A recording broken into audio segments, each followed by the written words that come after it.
What's going on there, YouTube, and welcome to Fresh Comic Stories. Guys, this is the channel where we basically sit down and cover different kinds of comic book stories. Now, guys, today we are going to cover Superman, Lois, and Clark. Now, the reason why we are going to cover this book is because one of my subscribers had asked me to cover this storyline.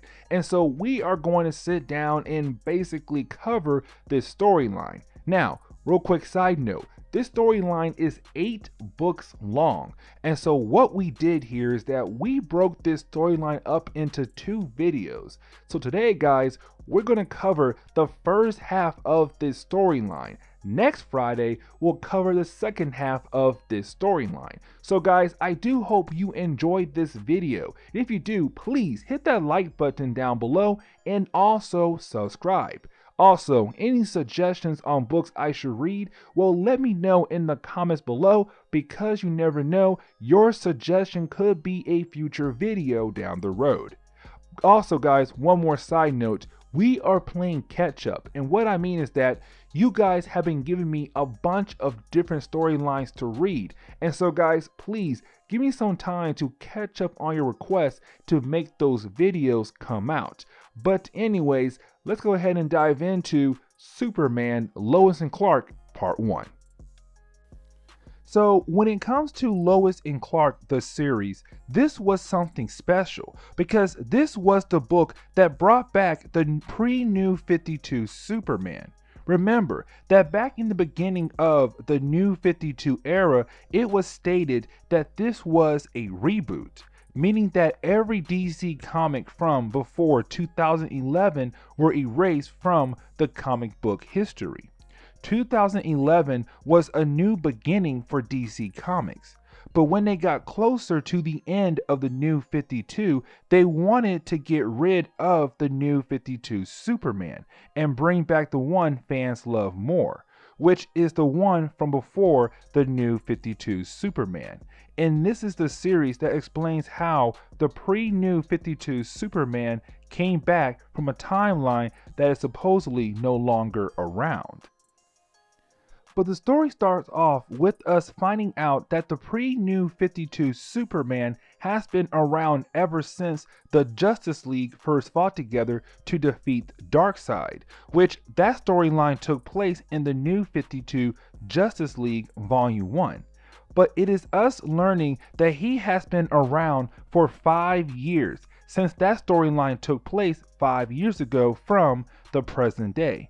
And when he saw them fighting against Darkseid, he wanted to join in and help them. But he knew that if he had stepped in to help them, there would be so many questions and could have made things worse for him and his family. But we then watch this Superman go back to an old abandoned house that him and the pre-New 52 Lois Lane is using to hide in. Because just like the pre-New 52 Superman, the pre-New 52 Lois Lane cannot be seen out in public. Because then there would be questions on how there is 2 Lois Lanes in the same world. And so right now they both stay hidden in this old abandoned house. But then we learn how he came into the New 52 world. While his world, which was the pre-New 52 world, was destroyed, we come to find out in the DC event known as Convergence, where you have Brainiac, who basically in that event made a whole planet. But the planet had pieces of different DC timelines throughout their publication history come together to make this planet. Of course, one of those pieces was the pre-New 52 Superman era. But at the end of the event, Brainiac told pre-New 52 Superman that his world is gone. But if he is able to save the multiverse from the Anti-Monitor, Brainiac told Superman he will let him pick any world that is around now to live in.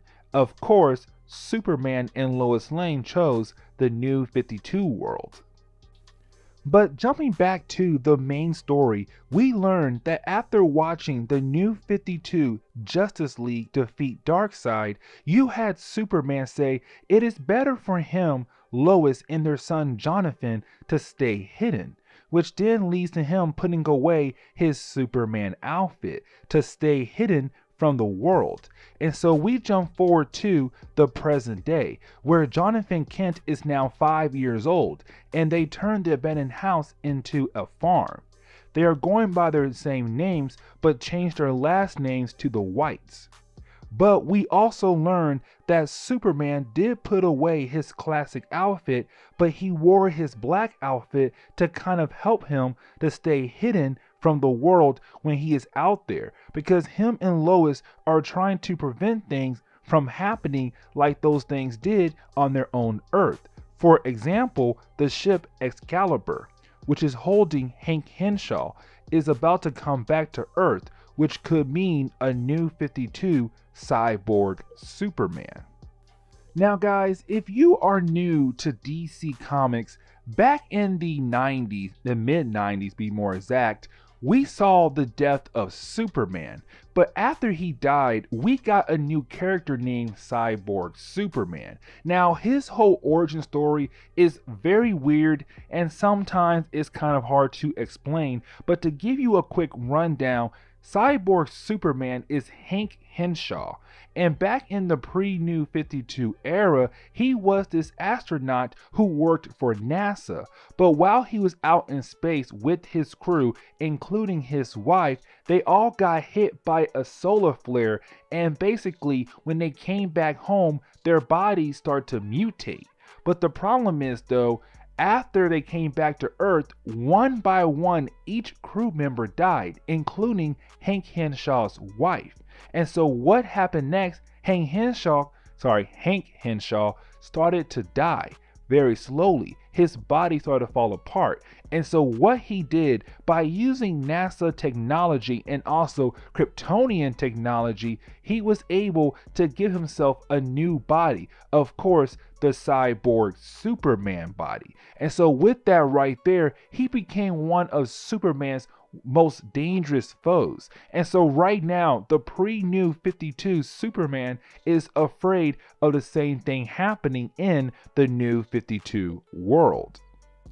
But that ship in the New 52 world is about to come back to Earth, and Superman thinks that this could mean the return of Cyborg Superman, but in the New 52 world. And so after seeing that in the paper, you have Lois Lane take Jonathan to school, but on the way to school, she stops by to meet up with her publisher, Cora.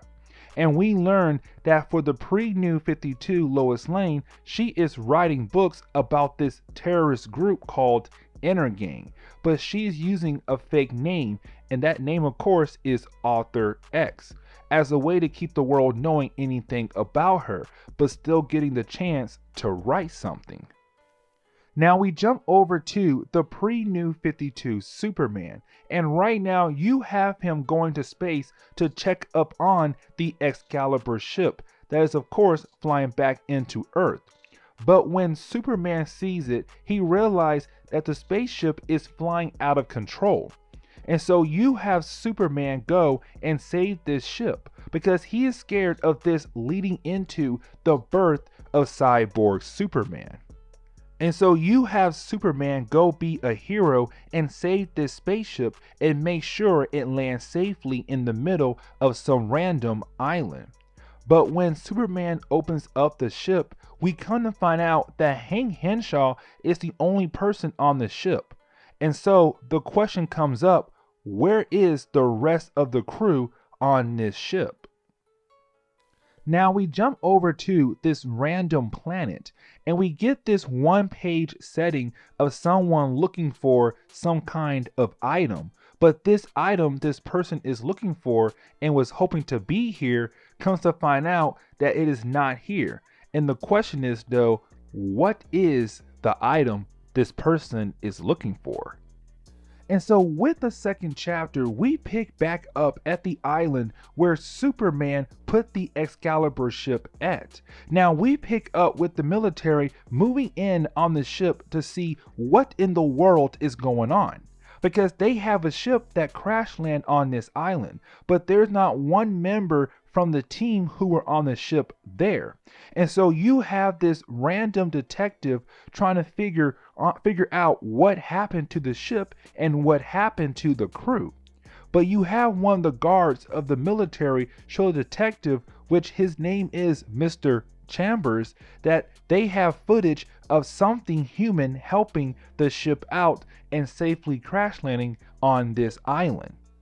Now we do pick up with Lois Lane and Jonathan Kent right now heading back home for their day. But on their way home, they get attacked by a random group of men who are trying to kill Lois Lane. Now, this is Intergang, and like I said, they are a crime organization, in which, like I said, Lois Lane books are telling the world what they are doing and kind of getting them in trouble with the law. And so these men right now are here to kill her before she is able to tell any more stories about their business. Now, like most Superman comics, right when it seems like this could be the end of Lois Lane, at the very last second, you have Superman come in and save the day and get rid of those members of Intergang. But he does it so fast that Jonathan does not see anything at all, because they don't think Jonathan is ready to know the big family secret. But after he defeats these guys and sends Lois and John home, now he is wondering what he should do with Intergang and also some other problem. But chapter 2 closes with another one-page setting where we see this mysterious person still looking for this item, which is now known as the Oblivion Stone. But that is when you have one of the mysterious person guards come with information that the stone is in the Sol system, which of course is our solar system. Now, the third chapter opens up back in the past as a way to give us a new villain to add into Superman's rogue gallery, which this character name is Blank, which honestly, I'm pretty sure I mispronounced that name. But like I said, this is a new character who never appeared in DC Comics from my knowledge. But like I said, the story does pick up in the past, and around the same time that our pre-New 52 Superman first appeared in the New 52 world. But we see that this was the first super dangerous villain he had to fight being in this world, which Blank, he has the power of telekinesis and he's also a telepath. And so with that being said, this is a challenge for our pre-New 52 Superman. How can Superman defeat a guy like this? Which you have Superman just take him out into space where there is no air. But Blank being passed out, Superman tells us he needs to have a place to hold threats like this from the world. Now we do jump back over to the present day, where we pick up with Lois and Clark talking about the Intergang problem, which Clark is thinking maybe Lois should slow down on trying to bring them down through her books. But he knows Lois is not going to stop, and so it is more of him just wondering what their next move is. Now, this is also the moment where we see that Jonathan is starting to question some things. It is kind of him putting some things together and knowing that something is up with his parents. But at the same time, it is also Lois and Clark Kent kind of keeping things under wrap because they still believe that their son is just not ready to learn the big family secret. Then the story shifts over to Superman going to his new Fortress of Solitude, where we learn that the one we are used to is being occupied by the New 52 Superman, and he had to make a new Fortress of Solitude. And this one is built inside, I think, the Himalaya mountains. But this is where we learn he is holding Hank Henshaw here because the fear of him becoming Cyborg Superman. But when Superman goes to check up on Hank Henshaw, that is when we learn he is also holding Blank here as well. And since Hank Henshaw is the only person that is being held outside Superman's prison, Blank is able to use his powers through Hank Henshaw, hoping to break out of the prison that Superman built here.